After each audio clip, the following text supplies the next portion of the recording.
Here at Helmuth Ford, we are a small town dealership with no hassle and no pressure. Central Empire Wrestling presents Bridge City Slam 6 live Saturday, September 7th at the Bridgeview Center in Ottumwa. Come see Jake the Snake Roberts, Buff Bagwell, former WWE Tag Team Champions Demolition, Real One Enzo Amore, The Powers of Pain, The Boogeyman, Snitsky, Jordan Grace, Cameron Brennan, and the stars of CEW. Tickets start at just $20 and include the Fan Fest from 4 to 7 p.m. Get your tickets through Ticketmaster or at the Bridgeview Center in Ottumwa. It's Bridge City Slam 6, live Saturday, September 7th at the Bridgeview Center in Ottumwa. Sigourney Keota football fans, Steve Shuttler Media is teaming up with Clint Dye of Tag Team Photography to bring you coverage of Sigourney Keota football this fall. You've seen Clint's fantastic photos of Sigourney Keota football over the last few years. And now Clint is bringing those talents to be showcased on Steve Shuttler Media. We're going to have pictures and action shots of each and every game, an in-depth article, and a video highlight of the game as well. You won't miss a thing with Sigourney Keota football coverage right here this year on Steve Shuttler Media. Good evening. Welcome to Morgan Yasspor Podcast. Labor Day, September 2nd, Monday night. We're a little early this week, especially for those of you that are listening to us on Thursday night with Steve Shuttler Media. Again, thanks for listening, but this is recorded Monday night. So I know some of the Iowa State injuries, we're going to speculate, but tomorrow, Tuesday, will be the press conferences where we might get something. Matt Campbell is very secretive with injury reports. A few years ago, I can't remember who it was. He was day-to-day, but everything that I was told, he had a broken leg and he was never day-to-day. It's just that's how he is. The depth chart will not change.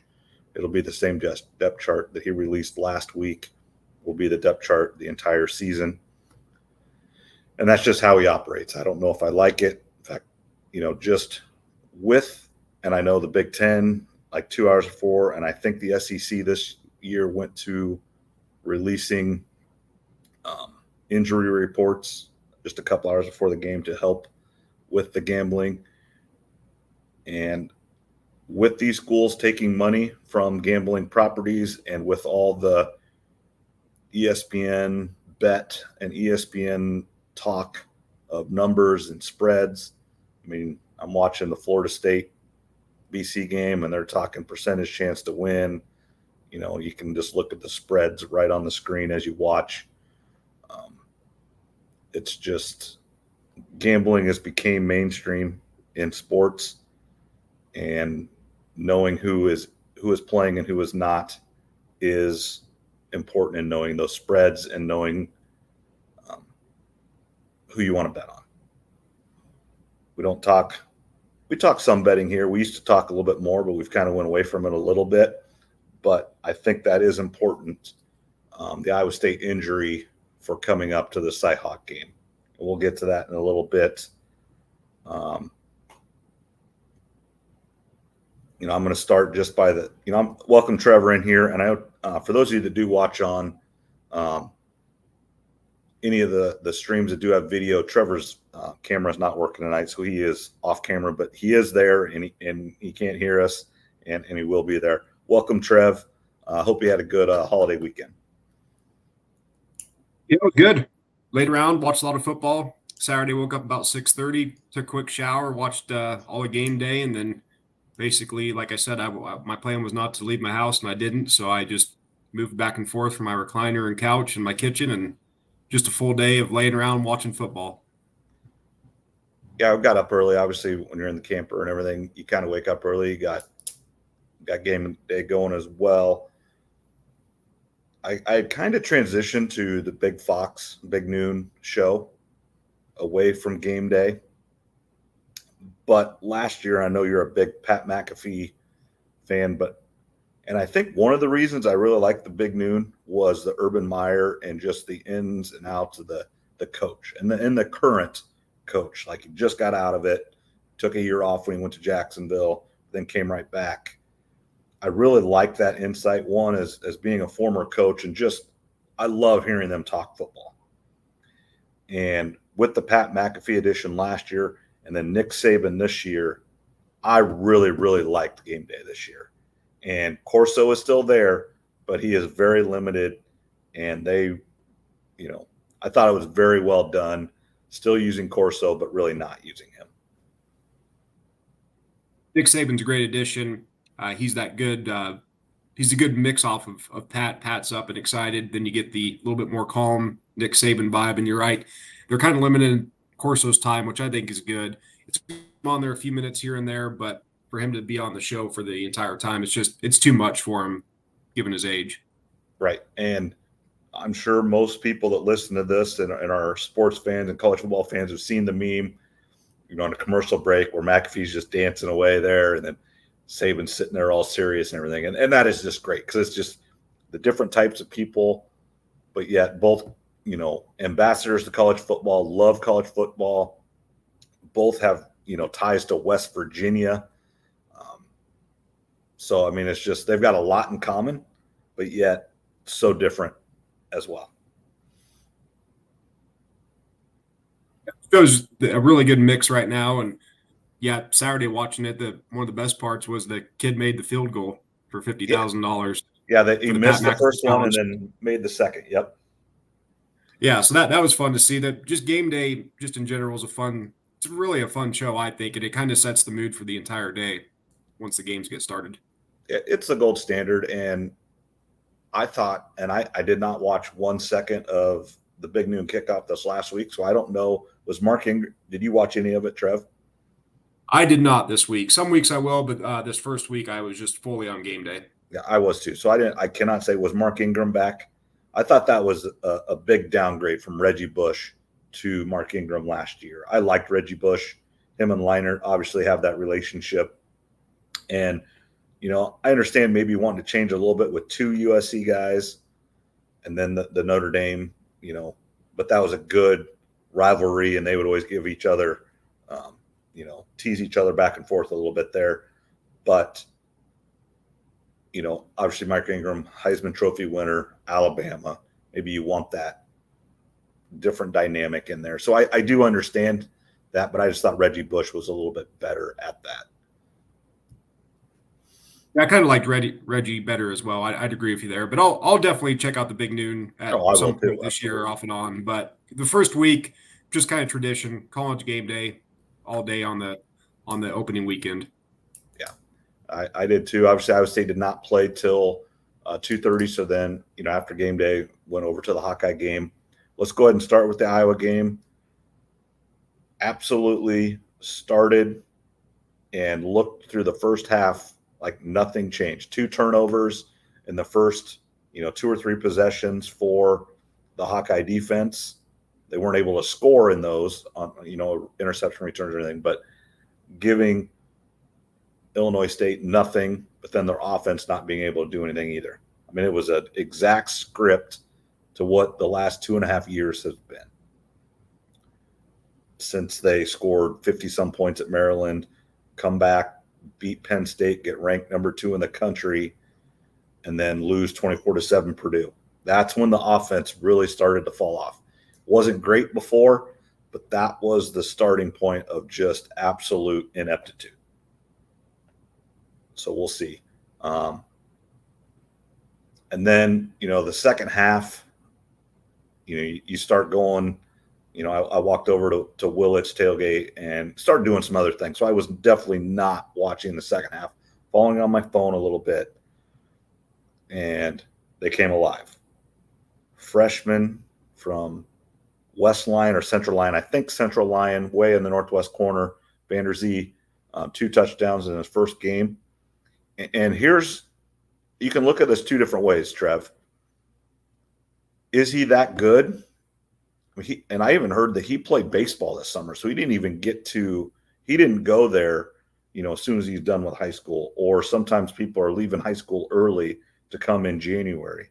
He came, August 1st, let's just say, for a round number. So he's been there 1 month, and he caught 2 touchdowns. So does that say how good he is? I think he is. I think he's really, really good. Chris Hassel said multiple times that was is 247, which obviously he works for CBS and 247. That's all the same company. But that was a big recruiting win for Iowa over Iowa State. And convincing a young man to come be a receiver at Iowa right now is hard. I mean, it really is. It's not been good. How good is he, or how bad the receivers are at Iowa that he's able to come in and do that so quickly? What do you think? Now, obviously, it's probably some of both, but what do you think is more likely? I tend to lean that the receivers are really, really bad, and he's just better than everybody else. You know, we just need one legit receiver at this point to go along with the tight ends, the running game, and the O-line. So we'll see. The entire game for me, I didn't learn anything new about Iowa. The first half was atrocious. The second half, they woke up. The defensive special teams are going to be really good to great. We already knew that.